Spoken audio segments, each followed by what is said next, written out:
फिरोजा, मतलब किस तरह से देखते हैं आप अपने जर्नी को यहाँ तक एविक्शन होना इतने वक्त के बाद? Was it fair for you? किस तरह से अपने एविक्शन को आप देखते हैं? और आप खुश हो फाइनली आप बाहर आ गए हो? हाँ डेफिनेटली, मैं बहुत ज़्यादा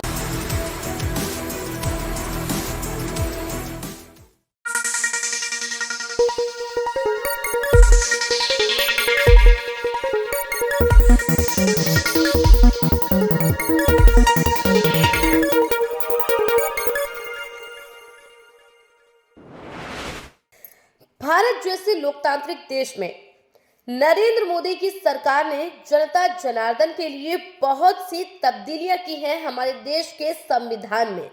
जी हाँ, इन बदलावों को हम संविधान में संशोधन के नाम से जानते हैं और कई तरह के नियम कायदे कानून भी बनाए गए जिसकी जरूरत ना तो देश की जनता को थी, ना ही उनके व्यापार को और ना ही देश के विकास के लिए ये ज्यादा आवश्यक था, क्योंकि जिस तरह के नियम कायदे कानून मोदी सरकार देश की जनता पर थोपे जा रही थी उससे देश की अर्थव्यवस्था कई बार चरमराई, जिससे देश का निम्न वर्ग कई बार लड़खड़ाया।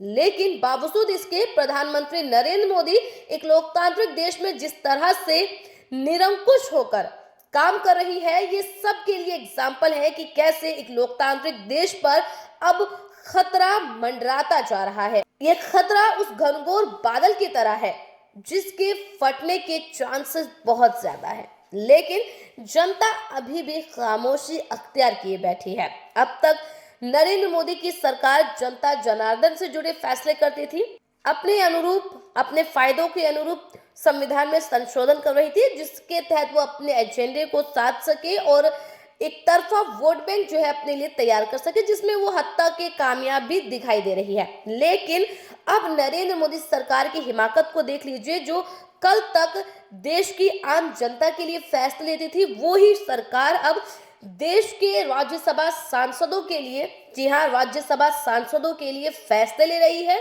वो भी उनसे बिना परामर्श लिए, बिना उन्हें नोटिफाई किए, बिना उन्हें उनके ख्याल में रखे कि हम जो है इस तरह की तब्दीलियां आपके लिए कर रहे हैं। ताजा मामला राज्यसभा के मुस्लिम सांसदों से जुड़ा है। जी हाँ, राज्यसभा के मुस्लिम सांसदों से जुड़ा है। जिस तरह से आज तक जितने भी नियम कायदे कानून बनाए गए हैं उससे कहीं ना कहीं मुस्लिम वर्ग ज्यादा प्रभावित हुआ है, वैसे ही अब जो नियम कायदे कानून राज्यसभा में तब्दील किए गए हैं उसे सीधे सीधे तौर पर राज्यसभा के मुस्लिम सांसद को टारगेट किया गया है। बता दें कि आज से 1 महीने पहले तक राज्यसभा सांसदों को हर जुमे की नमाज के लिए आधे घंटे का टाइम एक्स्ट्रा मिलता था। जी हाँ, 1 बजे लंच ब्रेक होता था जो लगभग 2 बजे तक चलता था हर रोज।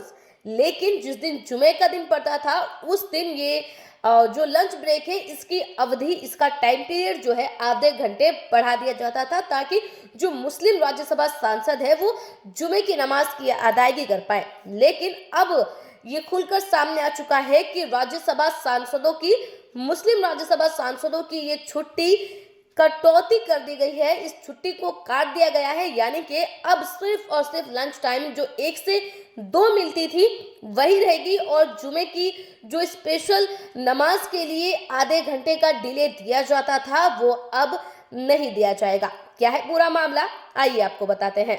संसद सत्र के दौरान राज्यसभा में हर शुक्रवार की नमाज के लिए मिलने वाले 30 मिनट ब्रेक के नियम को खत्म कर दिया गया है।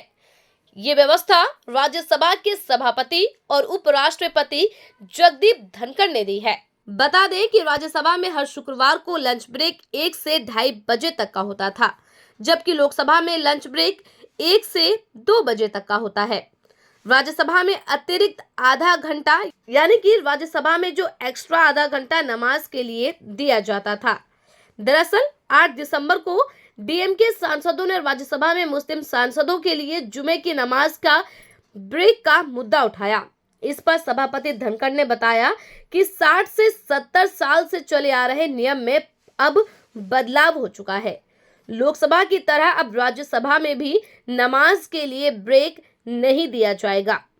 डीएमके सांसद तिरुचि शिवा ने कहा कि आमतौर पर शुक्रवार के दिन सभा का कामकाज लंच ब्रेक के बाद 2:30 बजे से शुरू होता है, लेकिन संशोधित कार्यक्रम के मुताबिक ये अब 2 बजे से ही है।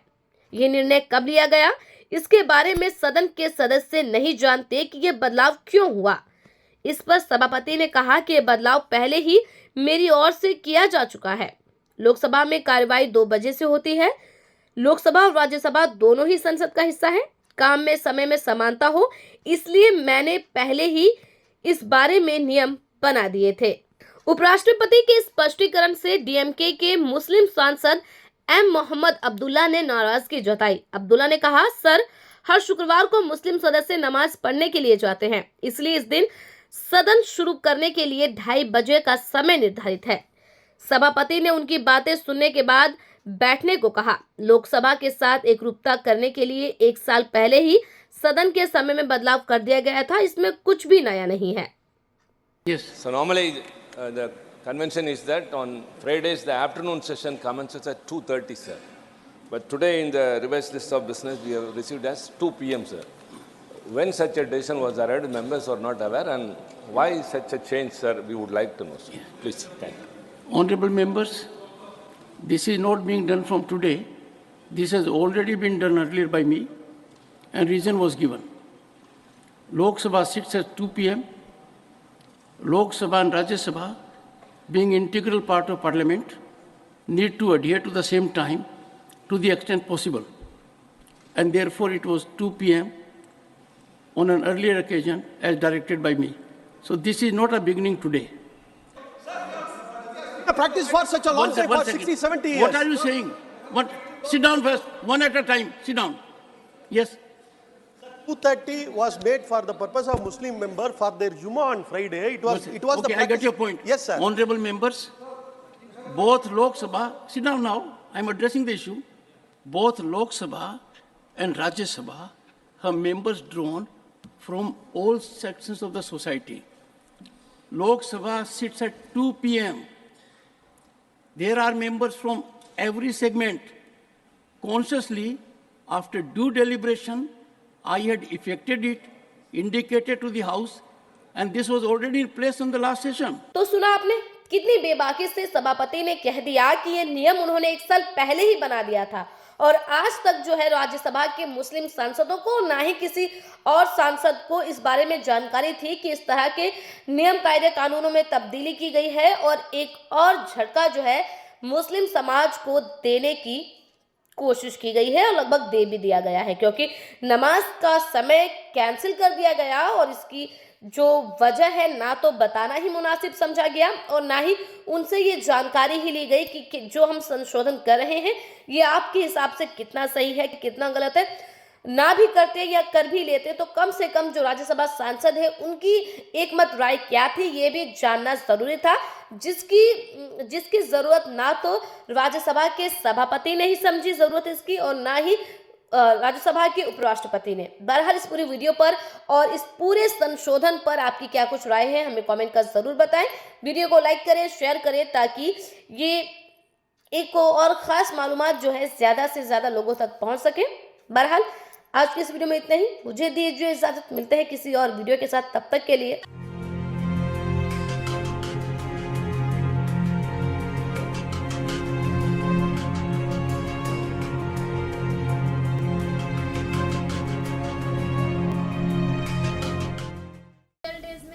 ऐश्वर्या, रिंकू, जिन्ना ये सब आपके साथ आ रहे थे, आपको समझा भी रहे थे, लेकिन बाद में चीज़ें अलग हो गई। तो बाद में आपने कहा कि इनके साथ मेरी इक्वेशन नहीं जम रही या वॉटेवर, वो किस बेसिस पे कहा? क्योंकि इनिशियल डेज से लेकर जब तक आपका बॉन्ड अंकिता विक्की के साथ नहीं था तब तक उन्होंने आपका साथ दिया है। तो साथ दिया इन द सेंस उनका अलग था, मतलब उसको मैं साथ नहीं समझूंगी क्योंकि उनको ना एक टैग मिला था चुगलीखोर और sugar coating.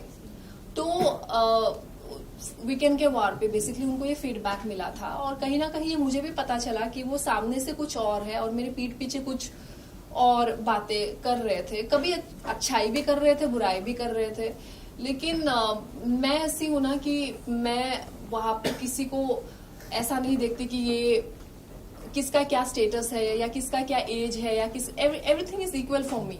In that house, तो शायद मैंने बहुत सारी चीजें उनकी परख ली थी और मैं मुंह पे बोलती थी जो उनको अच्छा नहीं लगता था, क्योंकि हर कोई ऐसा नहीं करता था जो मैं कर रही थी। तो इसलिए वो लोग भी कहीं ना कहीं शायद मुझे लेके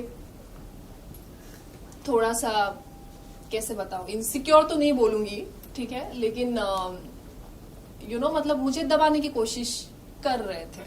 लेकिन खान साहब जी, आपसे आपको जाना काफी आपने जैसे कि आप बात करें, हम सलमान खान के साथ आप उठ गई जब वीकेंड के बाद था, उसको लेके काफी अब हुई, क्योंकि आप नॉर्थ ईस्ट से आती, नॉर्थ ईस्ट से लोगों को काफी कम मौका मिलता है बॉलीवुड हो, इतने बड़े प्लेटफॉर्म बिग बॉस में, लेकिन आपने इसको सही तरीके से, मेरे को नहीं लगता कि यूज किया, मतलब लोगों को आपको इतना अच्छा अपॉर्चुनिटी मिला और आप कह रहे थे कि मेरे को जाना है जाना है जाना है, ऐसा क्यों आपने अपना मन बनाया? हाँ, सो सबसे पहले ऐसा नहीं है कि नॉर्थ ईस्ट के लोगों को मौका नहीं मिलता है। I think they are one of the most talented